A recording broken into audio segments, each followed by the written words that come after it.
Have you ever been in the ocean and it felt like the water was pulling you under?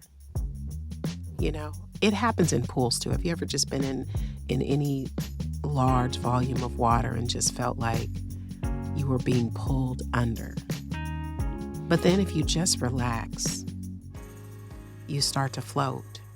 And then it feels like the water is cradling you, holding you, right? Our patterns in love are a lot like that. And that's what I want to talk about in this episode.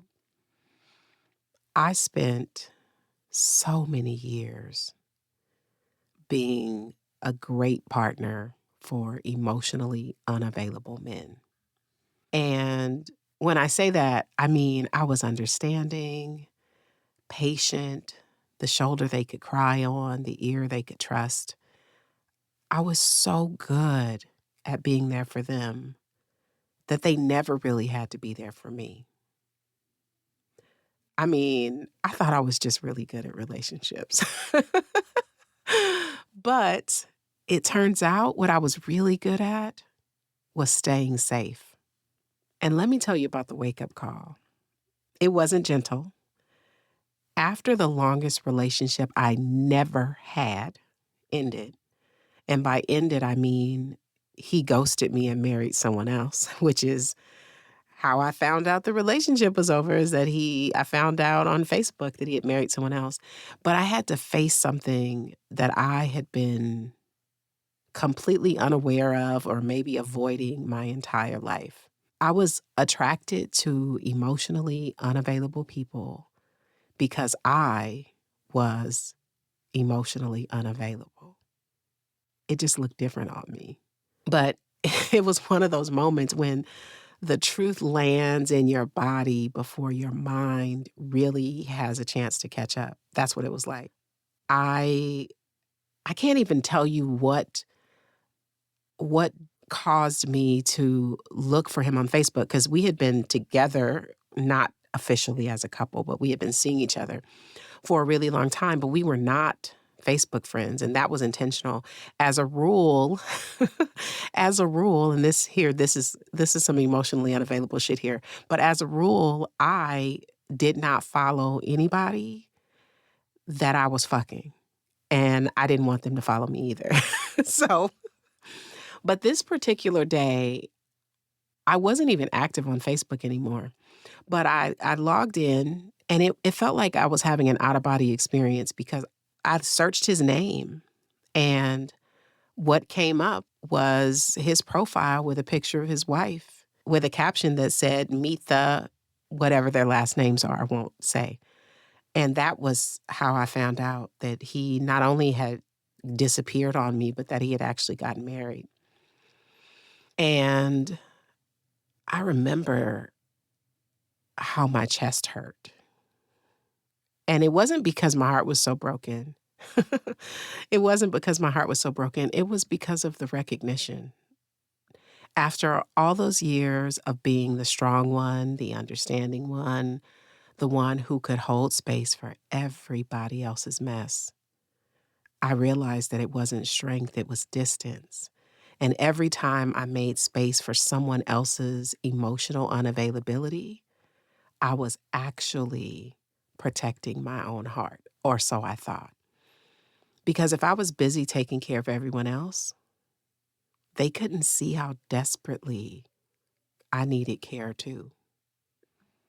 And that's the thing about patterns. They're clever. They're clever. They dress up our deepest fears and make it look like they're our brightest strengths. They turn wounds into armor, into the kind of armor that's so sophisticated that we mistake it for skin. But here's what I've learned about patterns in all my years of wisdom. What I've learned is they're not mistakes. They're not character flaws.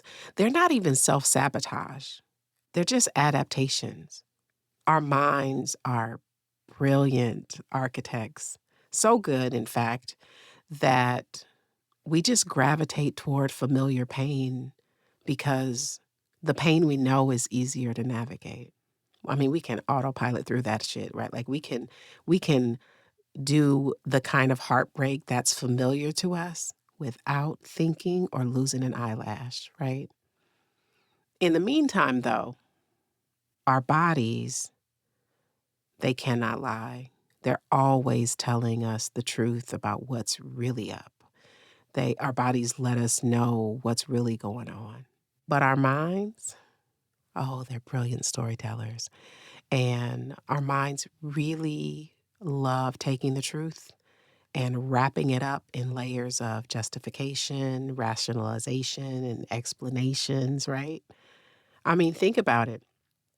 How many times have you felt that knot in your stomach while your mind was busy explaining why everything was okay, right? Like, or how often have you like felt that tightening in your throat when there's some truth to be told, but your mind makes up an excuse. It makes up a perfect reason to stay silent or stay put, right? Our bodies hold so much wisdom. I mean, literally hold wisdom.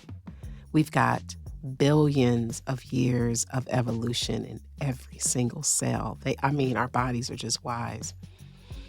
One of the ways I often see patterns show up, because our bodies will give us signals to try to get our attention. And this comes up a lot for women with recurring vaginal infections, like bacterial vaginosis, for example, is probably the most common one. And those physical infections or physical symptoms are often mirroring our emotional patterns. So the body refusing to maintain balance, with something like bacterial vaginosis, the body is refusing to maintain balance because something in our emotional world is out of alignment, right? Vaginal health is so intimately connected to our sense of safety, our boundaries, our ability to receive. So when we're holding on to relationships that don't serve us, or it may not even just be the whole relationship. It could just be a relational pattern in the relationship that doesn't serve us. Like when we're forcing ourselves to stay open in a connection that feels unsafe, our bodies respond. So like those reoccurring infections, the chronic inflammation, those are not random things. They're messages.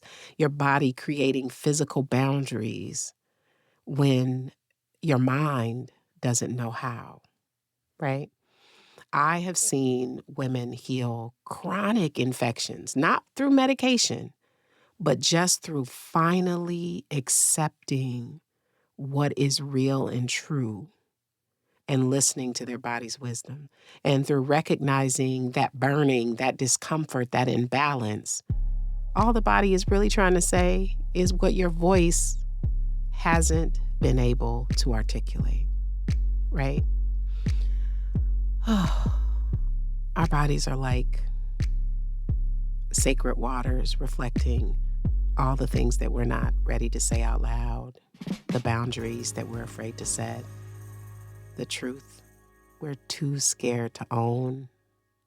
And just like water, these patterns have their own intelligence. They flow toward what feels safe, even if safe just means familiar, right? Because safe doesn't mean pain-free, right? Like sometimes safe is just what we know. And even if safe means staying small or never quite letting love in all the way, right? What's interesting about water is it's always finding its level. It always creates its own path. Incidentally, of course, our bodies are mostly made of water, so this makes perfect sense, right? But our patterns do the same thing. They're always creating or finding the path of least resistance, flowing toward what we know how to handle. Does that make sense? So the question isn't whether the patterns make sense, because they do, they make perfect sense. The question is, are they still serving the women we're becoming, right? And understanding the intelligence of our patterns changes everything. I mean, everything. Not because understanding alone creates change, because it doesn't, but because understanding with compassion and offering grace to ourselves, it creates space. It creates the space for us to see how these patterns are, again, just adaptations, these brilliant protective mechanisms that helped to get us here. They kept us safe when safe felt impossible, right? And when we can see that, I mean, really see it, not just intellectually understand it, but to feel it in our bones, that's when shift happens. That's when we can stop fighting ourselves. We can stop trying to force change through willpower or shame, right? Instead, we can get curious. Because what if these patterns, the ones we've been at war with, are just actually showing us the way home? What if they're not obstacles to our healing? What if they're the blueprint for it, right? I have learned that transformation never happens by forcing our way through our defenses. It happens by honoring what's true, by honoring the ways that we've had to protect ourselves, by understanding that our defense mechanisms have always just been protecting something precious, something worthy of that protection. You, me, us. Oh, it's a lot. It's a lot sometimes, but that doesn't make it less true. So as we're moving through this holiday season, I want to offer something different than just another homework assignment. So instead of homework, instead of trying to fix or change or improve, what if we just noticed? What if we let ourselves float like the water? What if we just let ourselves be cradled and held for a while? Our transformation isn't a straight line. It's like water. It's like water. So sometimes it's still. Sometimes it's stormy. Sometimes it's frozen. Sometimes it's flowing. All of it's okay. All of it's okay. Let's just be for a while. We can lean into enjoyment, enjoy the things that there are to enjoy, and let ourselves be happy. That's the assignment. In January, I'm going to be gathering a small group of women who are ready to explore the waters differently, not to fix our patterns, but to understand the wisdom of our patterns and to recognize how these adaptations protected us, and then to gently build our capacity for deeper love, starting with ourselves. More details coming soon, but for now, let's just float. Notice the intelligence of your patterns. If you happen to notice the patterns, don't go looking for them. You don't need to. Just feel the wisdom in your body. Like, trust that understanding will come. It will come. Not because of force. We don't need to force anything, but because we allow. This is the season of allowing. Because love is learning to trust the water that holds us, right? That's it. Until next time, I love you.